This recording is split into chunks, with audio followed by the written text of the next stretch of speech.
Courts of the Cloud. Started my first flip, lost $10,000 on my very first flip. And after I lost that 10,000, I quit. But they say failure is the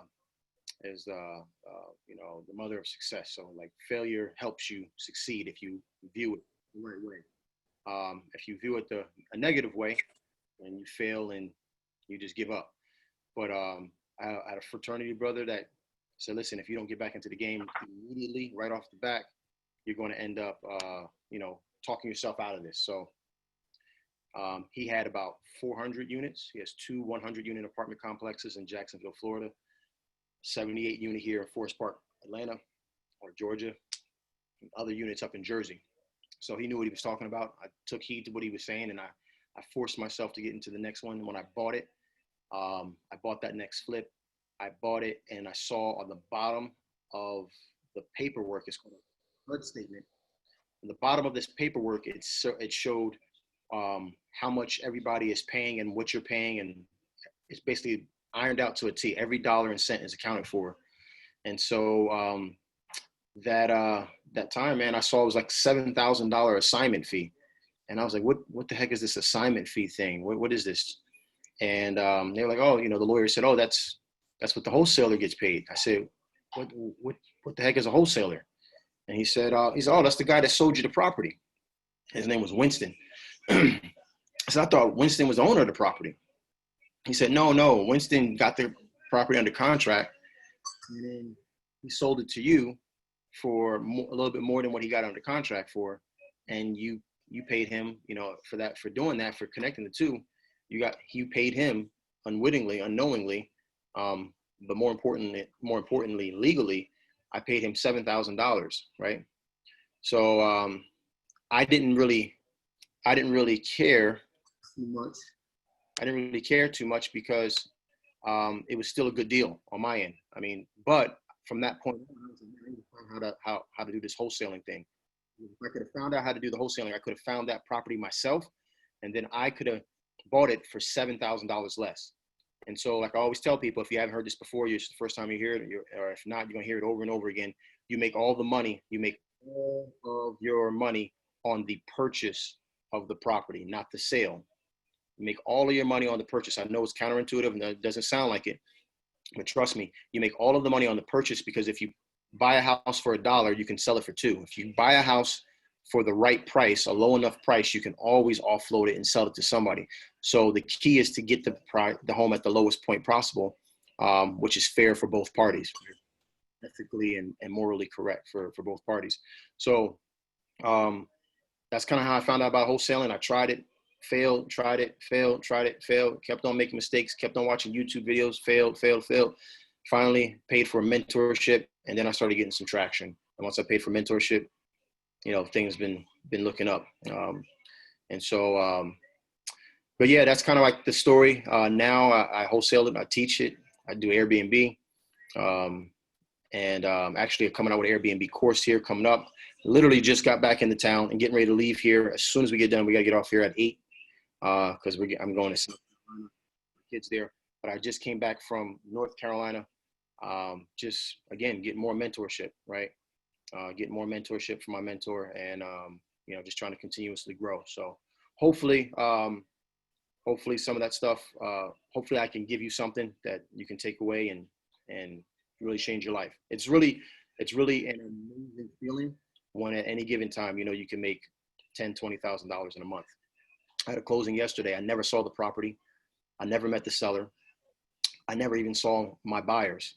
It's all done remotely. I never went inside the house, and I couldn't even tell you what the house looked like. I mean, I got photos of it, but I didn't really, all the work was done for me. So that's kind of like what we're going to be talking about today, is how do you get to that point? So a lot of us were wholesaling or starting to wholesale. And it's a lot of work in the beginning. It's still a lot of work now. I'm still not out of the business. I was with Max Maxwell. You should follow him more than you should follow me. He's a lot more successful than I am. He's my mentor. He's also become a friend. And, that's what I was up there for, like trying to figure out how can I streamline my business more than what it is right now. And, Max is doing $200,000 a year. I'm sorry, $200,000 a month in real estate, right?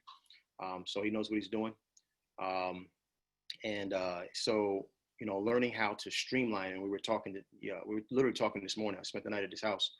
We're talking this morning, and I was like, you don't seem like you don't spend. When I first met him, he was always at his real estate office, and now he has like a little secret YouTube creative studio that is really just for him and a couple of people. But he, I was like, man, it seems like you're always here now. And he was like, well, that's because I put people in place to basically essentially fire myself, right? And so we're going to be talking about tonight, real briefly, a systematic way to fire yourself. Okay? And it's firing yourself is a good thing if you're in control of it, right? Because it's basically you taking jobs that you're currently doing off of your hands. This is how me and my kids right now, as soon as we get off this call at 8 o'clock, we got to make this right on time. How we're going to go and go to South Carolina, Charleston, and enjoy the beach, and hook up with my cousin over there, Sean, who's on the call right now. And my business will still run, right? It's still going to run whether or not I'm here or not. Okay. So let's talk about this, right? The first thing we have to understand is that wholesaling, this thing that we call wholesaling, put you on mute real quick. This thing that we call wholesaling is not real estate. Actually, Max, he sent me a post. He asked me what was my opinion on this. They were saying, somebody said, investing in real estate, and it had a whole bunch of different ways. It had wholesaling, it had fix and flip, buy and holds, blah, blah, blah, right? But typically in wholesaling, he asked me, did I agree with the statement when the person said wholesaling is not real estate investing? I said, yeah, in a sense, if it's by itself, okay? If it's by itself, wholesaling by itself is, you're trading time for money, okay?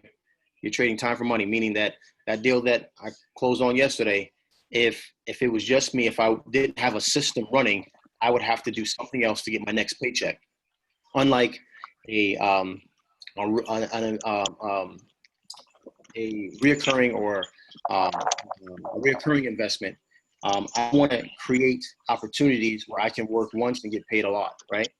But regardless of how you look at it, when it comes to wholesaling, it's really not, I'm not investing in real estate.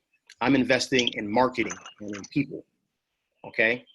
So because I'm investing as a fix and flip, I invest in the house. I'm actually purchasing and taking ownership of a house, right? And then I have to fix the house, and then I have to flip it. So I'm investing in that house. When I spend my money, I'm spending money on leads. I'm spending money on people. I'm spending money on data. I'm spending on Facebook posts, on bandit signs.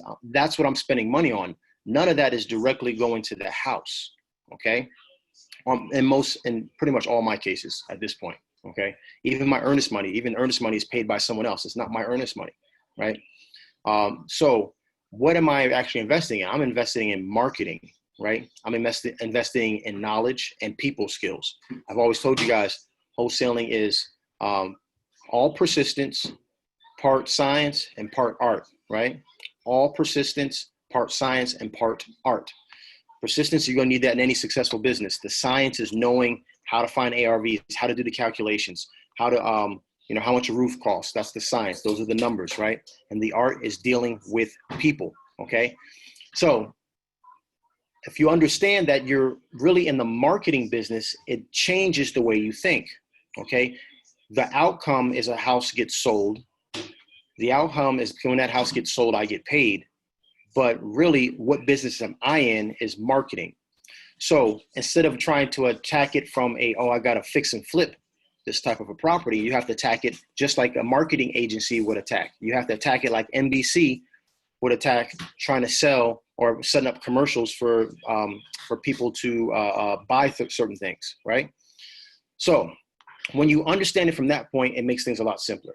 So first thing first, the lifeblood of our business is getting leads, right? Getting good leads. well, getting leads first and then verifying what's good, a good lead and what's not a good lead. So we have to have leads coming into our business. We have to have leads coming into our business. Excuse me, into our business.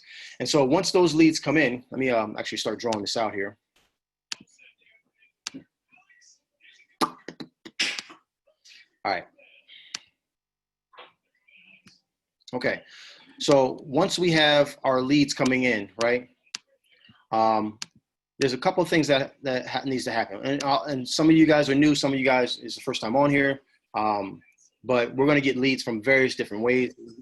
For dollars, we're going to get an easy way at this point for me to get leads is just to buy them off of like a list source or Melissa data or something like that, right? Because I want numbers. But either way, I need to get leads, and I need to get my leads, and I need to put them into this funnel here, right? All right. And every time my leads come out of this funnel, okay, every time they come out here, every time a lead goes in here, excuse me, I have someone in here, either right now, like I just hired a VA, okay? So there's a VA in here deciding, okay, if this is a good lead or not. Or at one point when we had partners, right? So I had someone that was partners with my company, right? So I'm just going to put a P here because it takes forever to write. But that P stands for partners, right? And then I'm sorry, Tim. Hold on. When you get a chance, can you talk about what a VA is? When you get a chance. Yeah, hold on 1 second. So if you can, just do me a favor. I'm sorry, and it's not your fault, man, because it's your first time on here. But just give me a second with the always at the end ask any questions. VA for and you can put it in the chat too if you have that on chat. So a VA is a virtual assistant. So we just hired a virtual assistant. Her name is Katrina. She is in the Philippines, right? So she is actually working right now. It's 12 hours difference. It's 7:15. In the morning there, right? 12 hours ahead of us. So it's actually 7:15 on Thursday morning there. So a virtual assistant is in here. My partners, direct partners, okay? My brother's a partner, all right? They're in here. You have me. I'm in here, right? So you have, and then you have joint venture, JV, right? So a JV or a joint venture is another wholesaler who's sending me deals. So this is how I had that last deal that closed yesterday, and I never saw the property, right? I never went to the property. So all these people in here are in my funnel.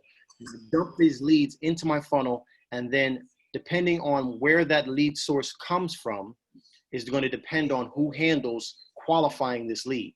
But at the end of it, we got all these leads going in here. At the end of it, right, we're going to have a lead that pops out. That's a quality lead, okay? Quality lead, okay? And we want a quality lead, meaning that we qualify them by saying a couple of things.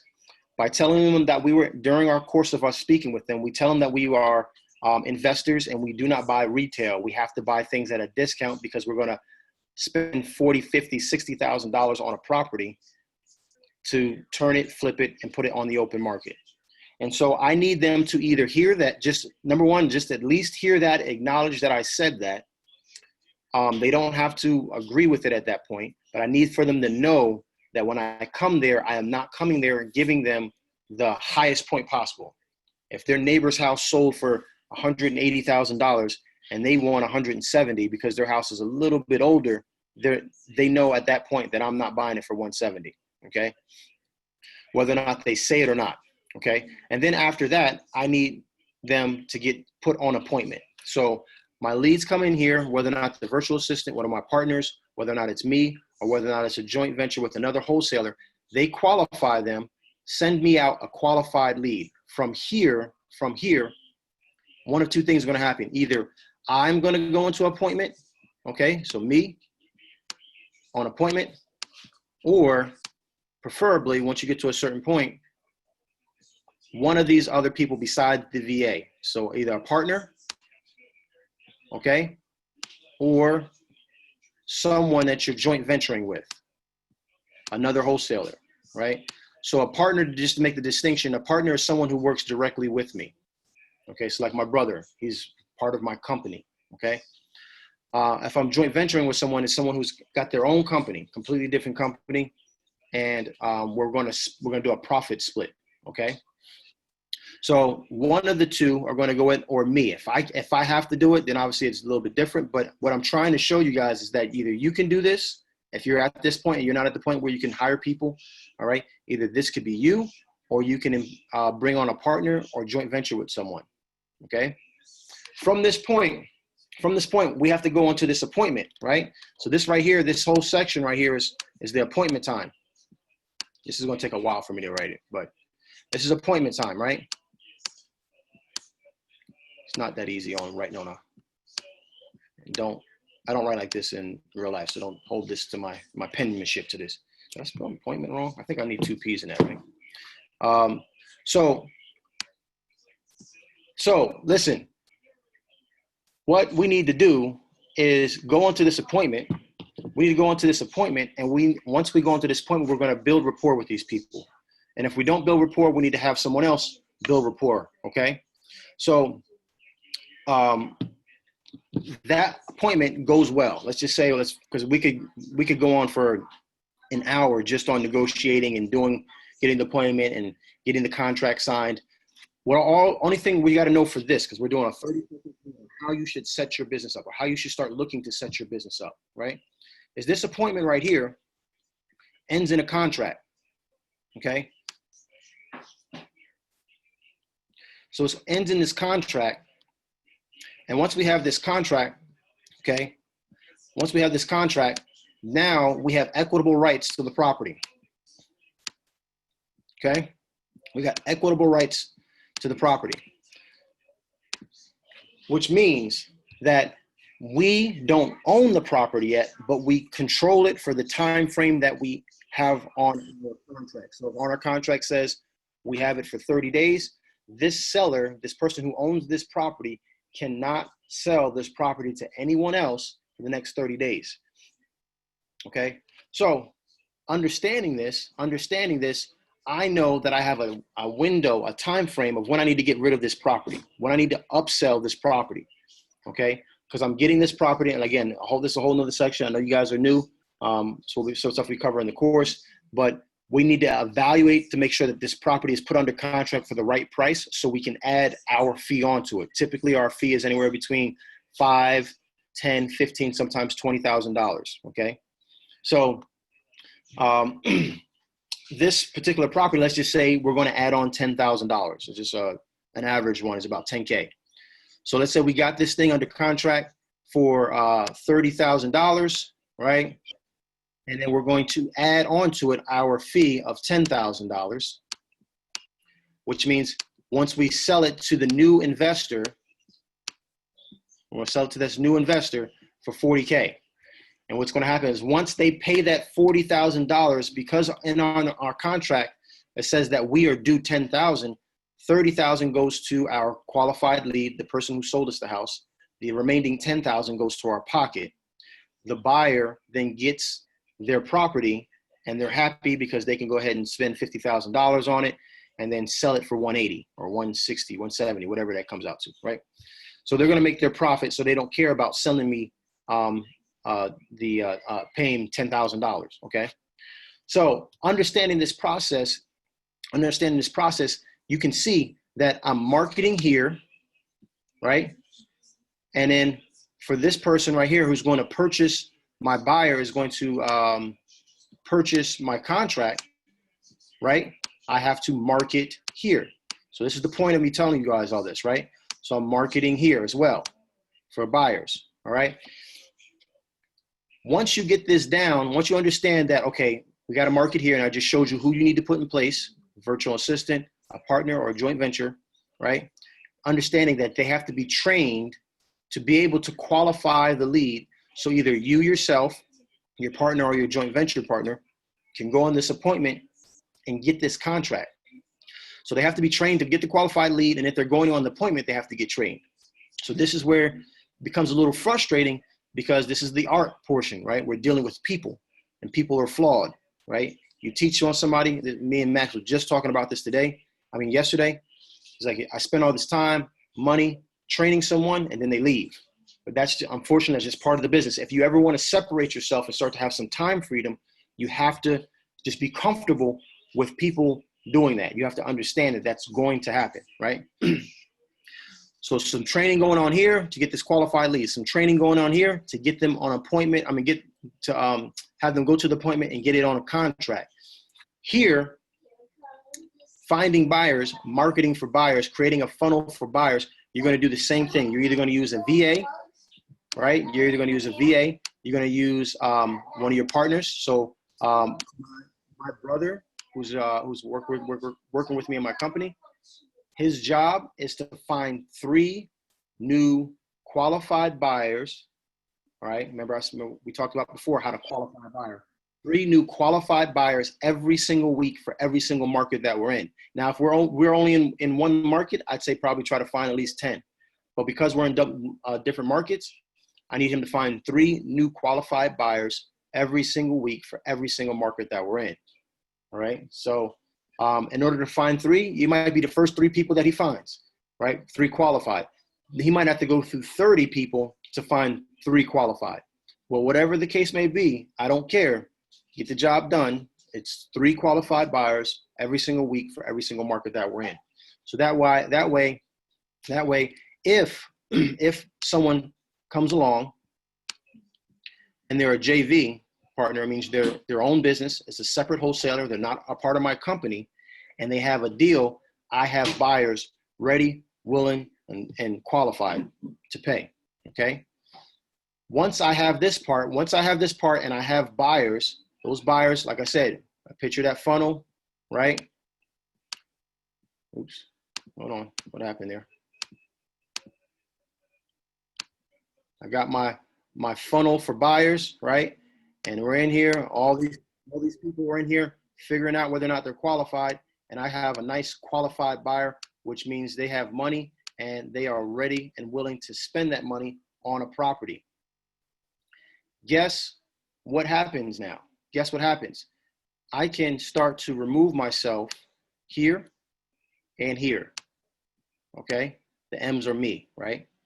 I can start removing myself here, right? Because I market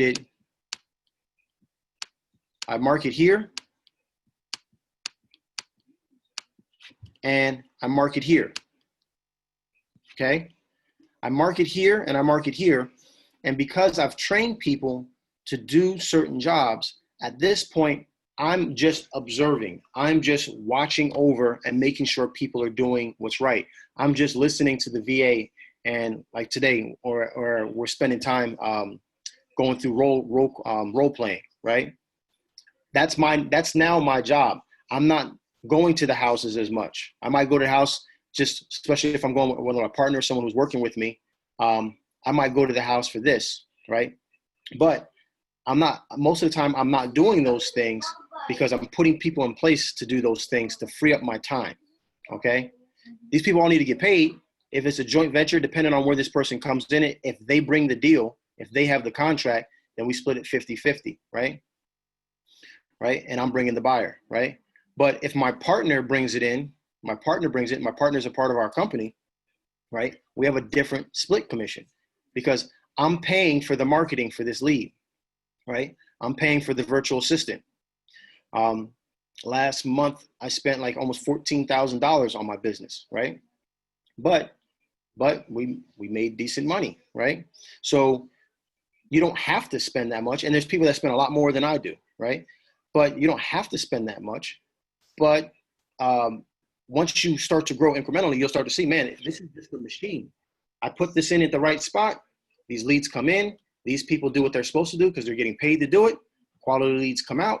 We go on appointments. We get on contracts. We have buyers already in our pipeline that are already been gone through this funnel. And then we send that out to our buyers. They like it. They buy it. We move on to the next one. Knowing that how to set this up, the overall goal of this or the overall scope of this is key to start separating yourselves from this business. So you don't have to, so you're not like in the business, in the trenches, and you can actually look at what the moving pieces are. It's very much like looking at a machine and you start to see, You can't be inside the machine to see that, oh, wow, this little cog and this wheel needs some oil. It needs some training. We need to work on that cog because it's starting to seize up. It's not working as proficiently as it was before. You can't do that when you're in there with the other cogs. You have to step out, okay? So once you guys start getting these deals, I would highly suggest don't splurge it on the new BMW. Don't go on that vacation. Don't take that cruise, right? Save some of that money. Start putting some money aside because wholesaling gets tiresome, right? It gets tiresome after a while, and you want to start being able to relieve some of that by putting people in place, okay? So let me stop sharing real quick. We're going to open this thing up for some Q&A for a little bit, see if you guys have any questions, and then we'll go from there. Anybody has a question, they can raise their hand or take themselves off mute, put it in the chat. Let me check the chat real quick. Put it in the chat. I don't think we have anything in the chat. Where are you guys at? Anybody? I'm at the part of marketing and how would we get people to market? So when you take yourself out, like when you X yourself out, how do we get to that part? How do we get to the part where I take myself out? Yes. Okay. So let me go back to here. Hopefully my drawing is still there. Okay, it is. All right, so you're talking about right here? Well, I take myself out of here? Yes. Okay. I take myself out of here by either hiring a VA. So our VA, I got a VA that has a team leader, a direct manager, and a VA. I pay $6 an hour, right? Okay. So I have a VA here, but you have to train that VA. So that's how you start to remove yourself out of there. So in this portion right here, what typically happens, I'm just gonna put you on mute real quick, but you can ask another question. I'll turn the TV down because it's kind of hard to hear. So in this section right here, in order for me to put a VA in place, I have to know what I'm doing, and I have to know how to, even more importantly, I have to know how to train someone. There's a lot of people that know what they're doing, but they don't know how to train it. They don't know how to explain it, right? They don't have really good people skills when it comes to like trying to give someone some knowledge and get them feeling confident about what they're doing, right? So you have to do that by understanding what to do, but then you also have to train them. So that's how I put this person in place. And once this person is in place, like literally right now, she's doing work right now while I'm on the phone, while I'm on this call with you guys. She's doing work for my business right now because I invested time, money, and effort training her so that I could be on this call with you while my business is still running. Same exact thing if you put on a partner that's on your team. Like my brother, he's on my team. She's a VA. She's in a different company. I'm contracting with a different company, but my brother is a part of my company. But he didn't know what he was doing. I had to train him. And then with a joint venture, what you want to do with a joint venture, that's a whole different wholesaler. That's like, Bryce, if that was you, let's say you're a wholesaler in New York. I'm expecting that you already know what to do. And so we're going to have a conversation before we start doing business. And I'm going to ask you some key questions. We're going to talk back and forth casually to figure out whether or not you're the real deal and you know what you're doing or you don't. If I figure that you're not the real deal and you don't know what you're doing, then I'm not going to really put you I'm not going to deal with you on this level. Does that make sense? Bryce, you good? Yeah. Okay. So that's how you remove yourself from here. And then you just do the same thing from here. It's all about training. Okay, I got to train whoever my partner is to be able to go out on appointments, or I have to go through this qualifying process with this joint venture to know that they're sending me good deals because they've been on a couple appointments themselves and they already know what to do. Okay, and that's when after the funnel and the qualified lead, either it's you, your partner, or the JV who goes. It's not the virtual assistant because they're VA. They're not actually on scene. Got you. Yeah, the virtual assistant is in a different country. They're in the Philippines. Okay, got you. We just do that because obviously getting paid. I think she's probably actually making $4 an hour. The company over there is probably taking the 2, but the individual is probably taking 4, which I forgot what that comes out to, but it's a pretty decent wage over there. Okay, that makes sense. Okay, cool. Let me stop sharing real quick so I can go back. I saw we got a couple things in the chat. Anybody? Youssef, I see you got your hand up, my man. Go ahead. Oh, can you hear me? Yep, I got you. All right, man. I got a 3-part question. Don't kill me, bro. All right. No, that's fine. Those 3 parts, man. You ain't do the 2-part question. You did 3 parts. That was a 4-part. I actually took one of them out. All right. So it's like, it's about paid traffic. And I'm just curious to know kind of what type of start out budget you started out with when you first started running it. Where you're running your PPC ads. Is it both Facebook and Google? And are you sending? Let me do one at a time because I promise you I'm not going to remember the first one by the time. Okay, all right. All right, so the first part, paid traffic. So what I did, I hired someone, Napoleon, which you guys will meet. Hopefully he can get on here and do a call with us. Okay. And he does this for a living. So this ain't me making it up. I ain't that smart, right? This is what he does. So what he does, he started me off with $25 a day. Okay. So $25 a day, and all you're doing, you are expecting to waste that money. Like you're not expecting to get a deal from that. The only thing that money, I'm sorry, let me put it back on mute. The only thing that you're expecting is that you're number one going to spend that money, and then Facebook is going to give you data. That's what you're pretty much buying at that point. Okay, 25 is not a lot, but over 25 a day for like about a month, you're going to get some data. And what happens is that Facebook starts to optimize for who you should be looking for. Okay. I've showed it before, but if you do your video, whatever, you can see how many people watched 25% of your video, 50% of your video, 75% of your video, or 100% of your video. So anybody who's watching 50% of your video or more, they're somewhat interested, and then you can retarget those people. Once you really figure out who your audience is, once you figure out who's watching your videos, who's looking at your ads, then that's when you start bumping your ad spend up, right? You get a deal, and you say, all right, I just made $10,000 on this deal. All right, I'm prepared to spend $100 a day for the next month on ads, right? Because now you've optimized it. Now you've let Facebook learn who your audience is. Okay. All right. So I guess that answered the second question. So you're doing most of your paid traffic via Facebook ads as opposed to Google AdWords. I don't do Google AdWords. And actually, Max stopped doing Google AdWords too. Really? Not because they don't work. Okay. I'm Look, glad you told me that. There's a time to zig, right? And there's a time to zag, right? When people start zigging, you got to start zagging, right? Okay. So a lot of people are going back to mailers. Mm-hmm. He took his money out of Google AdWords and put it all in mailers, right? And he's getting results. Why? Everybody's doing what? Going one way. They're all doing that. So now nobody's sending out mailers, right? So it's just a cycle, right? It's just like figuring out, okay, what's happening, what's moving, what's the market doing, and then go ahead and either jump into that, or if it's overinflated. If everybody's pushing RVM or everybody's pushing cold calling or everybody's doing this, well, you probably still want to do that, but maybe you want to invest some money somewhere else as well. Cool. And my third question is, now that you've got a seasoned pixel, are you sending your traffic to a landing page or directly to your site? And I'm sure your site's optimized with the keywords and stuff. So actually, I got rid of my site. I used to have a carrot site. I got rid of it because it was for me, it wasn't really worth it. I wasn't doing Google AdWords. I wasn't sending anybody that. So Facebook, you got to understand, I learned this from Napoleon. Facebook rewards you for keeping people on Facebook.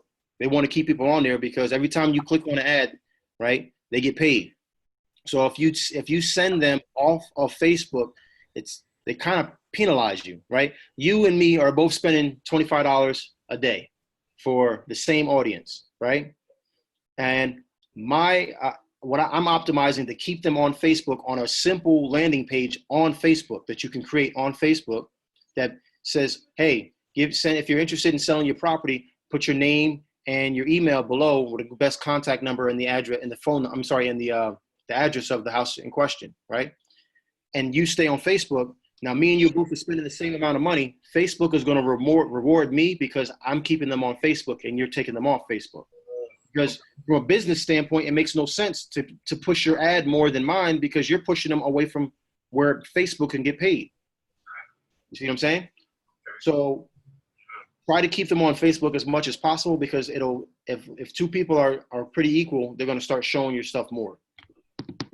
Oh man, that's dope. I've been sending my traffic off of Facebook, so now I'm getting ready to split test. Thank you. Yep, no problem, brother. Thank Napoleon. He the one who taught me that joint. I have a question, Tom. Yes. Now you spoke about finding buyers. Besides Facebook, what other options would you recommend to find qualified buyers? Ooh, this is good. Buyers are easy. Buyers, people who have hundreds of thousands of dollars are easy, right? People who have, and in all actuality, we have to understand a buyer. There's buyers everywhere. It looks like you're in a Starbucks or something like that. There's a buyer somewhere in that house, in that Starbucks, that if you sent them the right property, they could buy it, or they could tap into someone who has the funds to buy it. Okay. So let me give you kind of a breakdown. Coming from an abundance mindset where everyone around you is a buyer, the barista behind you is a buyer because their mother works for, Jersey City School District and has a pension where she can pull $20,000 from her pension, right, to invest in a property with a hard money lender, right? So we think about buyers as, oh my gosh, we got this project. It's going to cost them $100,000 to buy the house. It's going to cost them another $150,000 to renovate it. So they need $250,000 in their bank account. No, you need anywhere between 10 to 20% to get into a property like that, because that's what a hard money runner is going to come out to. Okay. So there's a lot of people who have 401ks, self-directed IRAs, access to funds that if they approach them the right way, they would use that money to purchase real estate, right? You just got to be able to articulate it to them that way. So looking at it that way, look at all the places we could find buyers. We could place ads on Facebook. We could place free ads on Facebook Marketplace. One of the things that you could do, have you ever heard of ghost ads, Suzette? You ever heard of ghost ads? Okay. They're kind of frowned upon, but they absolutely work. I don't really like them. I've called some ghost ads thinking I was going to get a property, but some people, you guys know what a ghost ad is. Basically, it's a house. You might have took a picture of it. You don't have it under contract, but you're saying, hey, this 3-bedroom, 1.5 bath property going for $40,000. Let's say in Georgia, like I say in a normal area of Georgia, you put a house up there for $40,000, $50,000. You're going to get people that are interested, right? You put it on Facebook Marketplace. People are going to be like, oh, cash only. All cash, no contingencies. You put all that in the description. Phone starts blowing up. Hey, is the house still for sale? House still for sale? House still for sale? House still for sale? Now you got all these people that are looking to buy a house that you said is $50,000, all cash. So no financing, right? You got to qualify those people, but those are people who are buyers, right? You can purchase buyers through ListSource. It's not a buyer's tab. It's not like say, hey, I want to buy buyers. You have to understand, this is why we need to understand the business, because when you understand the business, you know how to search for things, right? So I know as a buyer, if I'm buying and flipping, what's my goal? I'm typically trying to get in and out of the property within about 90 days, okay? And then it's going to be on the market for about, put it on the market. Hopefully I get a sale, a list. Hopefully I get a qualified buyer, mom and pop, or, husband and wife that want to move in there. I get that in a week or so, and then I can go through the financing process, and it's going to take me about 45 to 60 days right about now to go through the financing process, right? We're talking about 5 to 6 months from the time that I purchase it to the time that I sell it. So actually sitting across from the closing attorney receiving my money. So all you need to do is you need to find people who have buyers who have purchased property, okay, within a certain amount of time frame, okay, for the particular price point that is in your market. Like I said, this is going to be market specific, right? So in New York, prices for a house are going to be a lot more expensive than they are here in Atlanta, Georgia, right? So I have to know, where is my price point at for my particular market where people are buying for cash. And once I know that, I can go on somewhere like ListSource and I can set those parameters so they only look for people who bought houses in that price point, okay, with I normally like to put 70% to 100% equity. Now, the average person that buys a house to live in it, are they going to have 70% equity the day they buy it? No. So the only reason why someone who's going to have 70% equity in it is because they came there with a lot of cash, right? It's my cash buyers, right? So understanding what a cash buyer looks like helps you decipher and helps you kind of work backwards to find cash buyers. I'll give you one more, and I'll move on real quick because I know we got some other questions. Go find. This is a good one. All right, so make sure you guys pay attention to this one. Right. Go find in your market. Go find one of those large companies, one of those large like wholesaling companies. Okay. Find out, get on their list, okay? So they're gonna start sending you out properties. If it's not a large company, go to a RIA. If you guys are new on here, RIA is a Real Estate Investment Association. So there'll be RIAs, there'll be basically like a group of people that meet up every week, every 2 weeks, every month, and they talk about real estate. They bring deals. It's like a group of wholesalers. There might be some people who fix and flip, and they all kind of come together and trade knowledge and deals, right? Go there and find out who's doing the deals. Who's the wholesaler doing the deals, right? Get on their buyers list. They'll start sending you leads, right? They'll start sending you leads. So these leads will come in, and now all of a sudden, now from that point, all you have to go is look to see who are they selling to. By just seeing when the deed transfers, who has when they go to the put it on record to record the deed, you can see who is the person that purchased the property. Okay, so there's a list that I'm on, and this company sends me 20, 30, 40, maybe sometimes a month houses that they're flipping, that they're wholesaling, right? All I got to do is now go see. I got to wait a month or so until the deed is recorded. Zion, stop that, please. All I got to do is wait till the deed is recorded. Boom, I got it. Now I got the buyer. So they just bought that one. I like to do the ones that are like 6 months old, because remember what I said, how long does it take to flip? About 5 months to 6 months before you get your money, right? If it goes smoothly, right? So around that 6 month mark, I know they got a whole wad of cash and they got to spend it, or they got to put a 1031 exchange and spend it within 120 days, or Uncle Sam's going to hit that short-term capital gains tax button and take a lot of that money.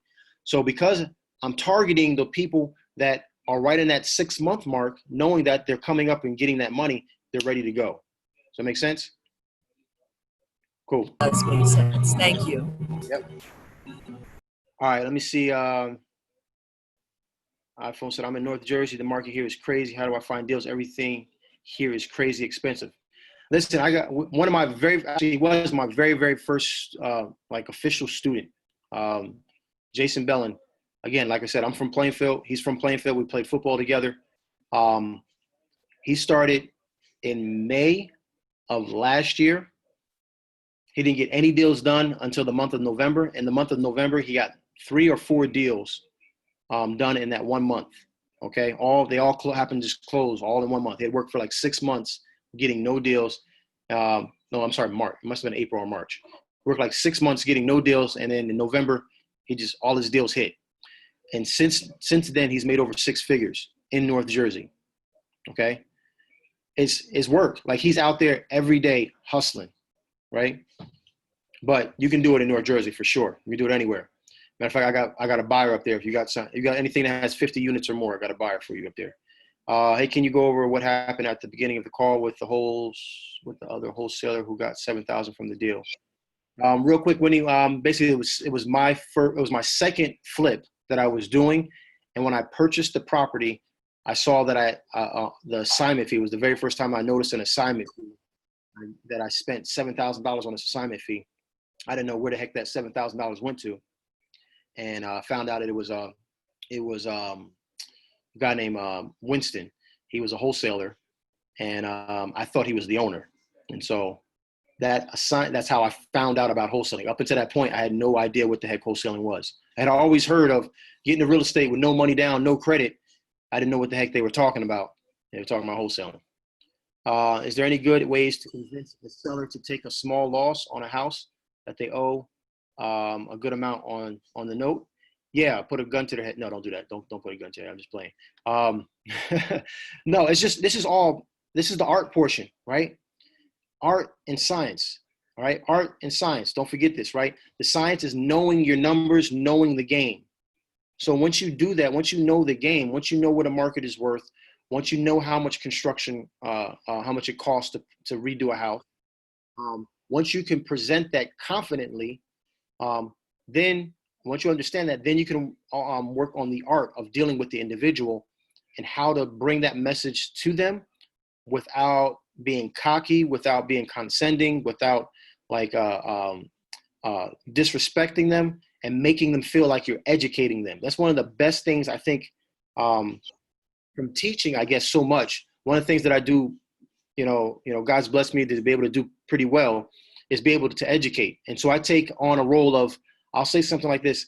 Who asked me that question? Hayden. Hayden, listen, I get it. You want top dollar for your property. I 100% understand. If I was in your shoes, I probably want the same thing. I'm just going to speak to you honestly from the heart right now. I might not be the best person for you for this particular property because I can't buy this for the top of the market and then spend another $30,000, $40,000, $50,000. Well, I think this property would probably need us about $45,000. I can't buy it at the top of the market and then put $45,000 in it. I'm going to lose money. Like I'm basically buying your problem. But what I'd like to do, I'd like to kind of show you why I can't do that. And then if you still want to move forward, then I can help you, put you in a direction with a hard money lender. That hard money lender will probably charge you, 3-4 points, about 18% interest. But then you can take on, the mantle of redoing this property and the electrical and dealing with the contractors and the city and the permitting. And if you want to do that, I'll be glad to put you in contact with them. And that way you can try to flip this property, right? So what am I doing there? I'm telling them, hey, number one, I'm dangling the carrot in front of their face. Here's the carrot. I'm a buyer. I got money, right? And then I snatch it away and I say, you know what? I'm not the best one for you. Maybe I'm not the best buyer for you, but let me educate you. I don't say that, but in my mind, I'm saying, okay, it's time to go and switch into education mode. Let me show you why I can't buy it at that price point. So just so my reputation is the most important thing. I just want you to understand that I'm trying to help you here. And if you still want to move forward, I can put you in contact with some people in my inner circle that do hard money. They're going to charge you 3, 4, maybe 5%. They're going to charge you 18%. I'm sorry, they're going to charge you 3, 4, 5 points, 18% interest. It's expensive money, but that's what I would have to pay. But, you're more than welcome to flip this thing by yourself. And nobody wants to do that. I'm there because they want to just sell the property. If they wanted to do that, they would just do it themselves, right? So that's one of the many ways to do that, to try to, to get them to talk them down. Okay. Was that? I just said thank you. Oh, no problem. Do you have a training program for your VAs? What company are you using? The training program is pretty much what I do right now. But it's me on the phone with them. I'm literally, while I was driving here, I was on the phone with them, and I started yesterday. And the key is with virtual assistants. This is the key, is I just be real. If anybody's traveled, right? If you've traveled abroad, a lot of times there's and rightfully so, there's a negative connotation about Americans, right? We have a lot of times we're just arrogant, right? We don't even realize it a lot of times. And so a lot of these VAs have been beat up by just arrogant jerks that are from the States, that talk to them like they're not a human being and are really harsh with them. So what I did the first day, I said, listen, I'm paying you for 4 hours, but we're going to work here. I want to work here for an hour. After this hour, we're just going to go over these couple of bullet points. And after this hour, I don't care what you do. You can go home as long as you practice this script. And I just want to let you know I'm here for you. I want to help you as much as possible. So I'm coming across as caring, because I really do care, because I want them to be successful, because their success is my success, right? So I want them to feel comfortable with me. I want them to care, and I want them to want to work for me. One of the things I learned, I had a special forces sergeant, and the greatest sergeant I've ever worked for in my entire life. And he said, bosses, direct people, and they tell them what to do, and they'll get the job done. But a great leader will make you want to work for them, right? And I started to look back. I was like, man, I want to work for this guy. Like, I want to hustle. I want to stay late because I want to make him proud, right?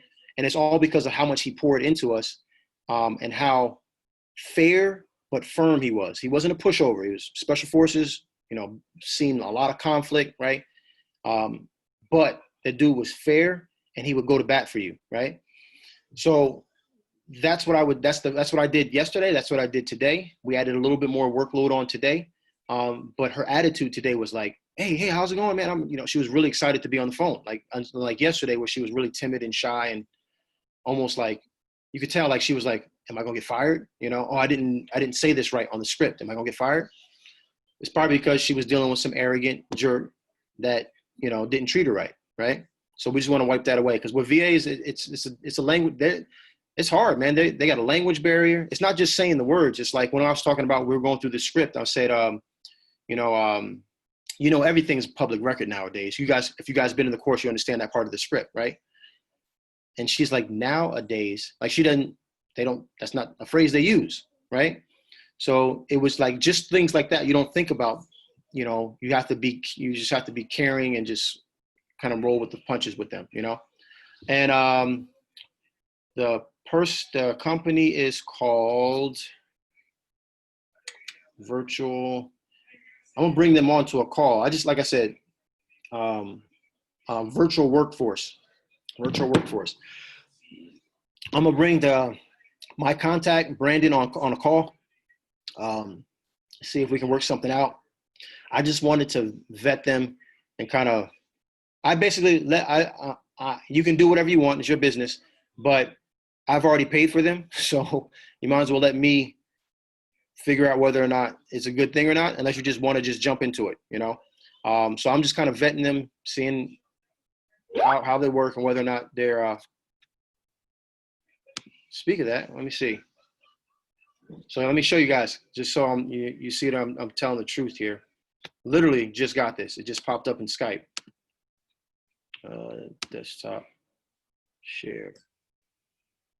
All right, so the Skype message popped up. Here it is right here. You can see it just popped up at 7:52, right? Hey, Tommy, I emailed you the list of the closing attorneys in Georgia. Kindly check your inbox. So this whole time she's been working on a project that I had her on. So this is Katrina, right? So this is Katrina, and Katrina, me and her, we had a call earlier today. Ended at 4:25, right? Called her at 4:01, and we just role played based off of the stuff that we did yesterday for an hour. And then once I saw that she got it, I said, okay, practice it for the next hour, and for the remaining amount of time, work on this project that I'm putting together for you guys. It's going to be amazing. You guys want to know where? Well, I'm not even going to tell you what it is. Wait till I get it done. But yeah, it's going to be amazing. All right. So that's the answer to your question, Ramona. All right, cool. Let me see. I'm going to try to answer these quicker. What would you have to do to be qualified going more into the training? What would you have to do to be qualified going more into the training? Qualified as someone who's going to be like funneling out the deals, understanding what I'm looking for, understanding the script, and understanding how to connect with people. So if you know what I'm looking for, if you know I'm not looking for retail properties, you understand the script. The script will walk you into setting the appointment. And if you understand how to like talk with people, like I did a role play with her today, and I mentioned that my grandmother passed away, and that's how I got the property. And she just blew right by that. She didn't recognize it, so I had to go back and I had to train her on that. So understanding those type of things, you'll be able to get qualified to do that. Yep, Youssef is definitely on here for sure. New York City, should we start at the assessor's office? In New York City, what I would start off is with education. I don't think there's anything there, is it? Oh, I would start off with education because you can go to the county's the tax assessor's office, but what then, right? Like, what do we do after that point? Really understanding. A lot of people, a lot of times, and I know you're not trying to do this, Karen, so don't take it like this, but a lot of times I think some people just were trying to jump steps. Let me respond to her real quick.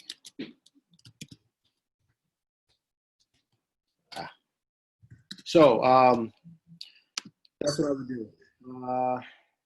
Cash buyers data feed. Is that something you're on, Youssef? Cash buyers data feed? Yeah, I've tried it. Antoine Campbell. I saw one of his Antonio Campbell, I think his name is. Okay. I saw him do a webinar on it, and I tried it out. I paid for a quarter of it, and you can go in and filter by the amount of properties that the buyers have bought, price range they bought, the areas they bought. You can filter it by zip codes. There you go. Yeah, it's pretty good, man. A little expensive, but it saves time. Yeah, there you go. So we're all learning. I didn't know about that, so I learned something today. Cash buyer data. What's that again? I'm sorry, what was that again? I didn't catch that name. It's called cash buyers data feed. Cash buyers data feed. I know you in there in Starbucks. They're probably loud in there. Take me off mute and let me say something. No, I'm just playing. Don't do that. You're off mute now. You're gonna hear people ordering lattes behind me. That's fine. All right. We have me and a close friend of mine. We have a running joke. If I'm ever on speakerphone, our whole job is to embarrass the other person. Like, do whatever we can to make it the most embarrassing thing ever while they're on speakerphone. And I got him good the other day. Yeah, I'm not even gonna tell you what I did, but anyway, I called a ghost ad last week. Yep, it happens. Yep, there's a time lag before it gets recorded, depending on the state and county. There is, and that's why I'm saying, like, I bought a property in Macon. It was like almost a year, and my name. I mean, I sold a property in Macon. It was almost a year before my name came off of that thing. How much money you need to start? To be 100% honest with you, you don't need any money to start. Money helps. I would say if you could put away $300 a month for your business, that's a very, very good start. I started with less than $300 a month. So a lot of VAs I've been working with are often better educated than people that hire. Yep, they are. Yep, there's some good VAs. What it is, most of it is just the cultural difference and the language barrier. Like, a lot of these people have master's degrees, right? And it's better to work for a U.S. company paying more. Often better. Yep. I have had pleasant ones. Some will disappear if they think. Yep. If some of them will, that's why you want to treat them nicely. All right. I'm new in Kentucky and went driving for dollars and have 20 abandoned properties. What should be my next step? You're going to go ahead to your county tax assessor. You're going to see who's paying the taxes on those people, and you're going to go ahead and skip trace them and then call them directly yourself. Yes, Dom, these videos are stored somewhere. They're recorded to the cloud on Zoom, and I'm in the process of putting all the videos inside the course. There's a lot of videos. All right, I'm coming to the end of it's gonna be the last question here. I don't think anybody else has raised their hand, so it's gonna be the last question here. What's a good way to find heirs when you can't find clues to lead you to them? For example, the original deed was recorded in early 1900s, and they have outlived everyone. So, if you have a property and you cannot find who the heirs are, look and see who's paying on the taxes. All right, there has to be. It's either a company, somebody's paying the taxes, or the city owns it, right? So if the city, if there's a name on there, maybe that person is dead. Now, I've ran into that a couple of times where someone actually has purchased the property and they just keep paying the taxes in the dead person's name. Okay. How do you see who pays the taxes? You go to you go on the county website. The county website, it'll say taxpayer and the person's name and then their address. What has helped me is literally getting out of my car and going door to door to door to door to door to door, asking people, hey, have you seen anybody coming in and out of this property? No. Next door. Hey, you seen anybody coming out of this property? No. Next person. Have you seen anybody come? Oh yeah, it's this guy. He comes out every 2 weeks and he cuts the grass. I think it was the owner's ex-husband's nephew, right? It's amazing, like the neighbors. You guys all had probably some nosy neighbors. Some of y'all are probably nosy neighbors yourself, right? It's just amazing how much the neighborhood knows about the neighborhood, right? We had a probate deal where we're still working, and it's one of those things where they, the only reason why we found the information is because the neighbor said, oh yeah, it's the guy Robbie. It's the grandmother's, it's like the second cousin or some crap, right? Like not even nowhere near related or really related, but that's who has it. And so that's how we had to go find that person. Right. So, yeah, man, that's my suggestion to you. Just keep searching, knock on those doors. Somebody in that neighborhood knows it. And somebody, if the city doesn't have it, the city doesn't own it. Somebody's paying those taxes. Okay. Somebody's paying those taxes. You got to figure out who it is. All right. Just thinking of going to the funeral home and asking who they, yeah. Oh, that's actually a good point. I will do that too. I will type in that person's name, the owner. That's a very good point. Because I do this. So, I'll type in the person's name. Like a lot of times if you skip trace them, they'll say that they're deceased. They'll say they died in 1984, let's just say, right? I'll type in that person's name, obituary, 1984, right? And it'll pull up. And what does it say on an obituary? So-and-so is survived by their wife, blah, blah, blah, and their 2 sons, blah, blah, blah, blah, blah. And then you got it. Then you start to build that trail and start figuring out, who's who, okay? Cool. Carla, I appreciate that. I'm gonna answer Leroy's hand because he looks serious, man. I don't want no problems with Leroy. So I saw his hands here. That's gonna be the last one. Go ahead, fam. Hey, man, appreciate it. As far as I know, you have your scripts that are already in the program, and but I come across a lot of people either going to auction or in pre-foreclosure. Should there be another dynamic on the way that we should probably approach them as far as talking to them? Instead of going to that same type of script, is there another way that we should maybe approach them a little different? Yeah. So me and Max, we always say the same thing. And like I take a lot of stuff. I am the biggest plagiarizer out here. I believe if it works, I'm stealing it, right? And so Max says the same thing. He says he approaches it the same way because what's the point of the first call? What's the point of you calling that first time? Just to see if they have some motivation. They're a motivated seller and to set the appointment, right? That's the point, right? So if they're getting ready to go through foreclosure, they're pretty motivated. They should be pretty motivated. Most of them are pretty right. Right. So if it's a probate deal and the person died, okay, we got to see if they're motivated. They might want to keep that property, but I'm not calling them saying, "Hey, I know Big Mama passed away. You want to sell your house?" Right. I'm just acting like a normal person, and just hitting them up and saying, "Hey, I'm a local investor. We came across this property on Main Street, and what I like to do is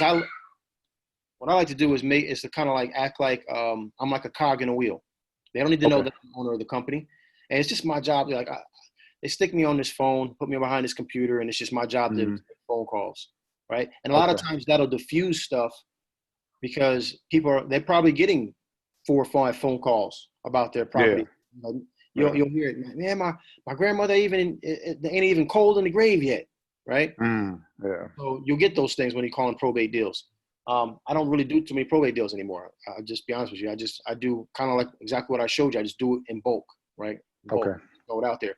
But to answer your question, I approach it the same way because I know no matter what it is, obviously I'm going to be empathetic or sympathetic with them, but no matter what it is, my goal is 2 things. Check for motivation, get on the appointment. Because I know for myself, once I get on the appointment, I can employ some people skills to build rapport with these people, and they're not going to want to deal with anybody else besides me. Right. They might even go ahead and tell you that they're in Yeah. that position. Correct. Yeah. Absolutely. Okay. Absolutely. Yeah. Yeah. Approach it the same, like you're Okay. just calling someone else. Okay. Cool. Cool. Appreciate you, man. Thanks. All right. All right, man. All right. I really got to get out of here because I got to get to South Carolina. And I got to go pick up my niece first. She's an hour and 20 minutes away. And then I got to go to South Carolina. So I won't get done until about 3 o'clock in the morning. So I got to get going. And I appreciate you guys, man. Thank you so much for being on the call. Hope you guys received some type of value. Hopefully something helped you out. Love you guys. And drive carefully. Thank you.